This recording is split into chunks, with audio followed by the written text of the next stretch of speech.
In the mid-50s, probably 1954,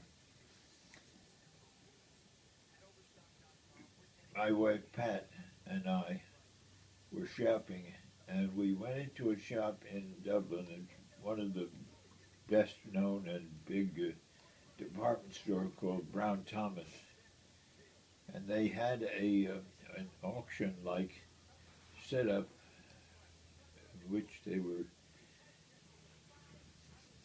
maybe selling off things that they didn't want anymore or had excess or whatever. And I saw a silver watch.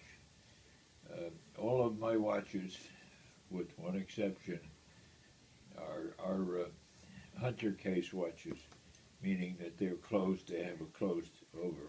Uh, you can't see the face unless you open it up. But there was this watch. It was a sterling silver, and it was made in Dublin.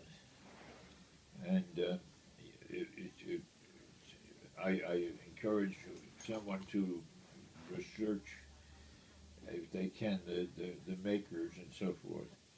But that's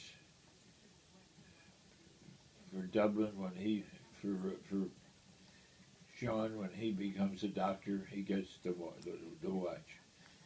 I'm not old enough to give him a gold watch because that's after 25 years of service. But at least a silver watch should start the game going.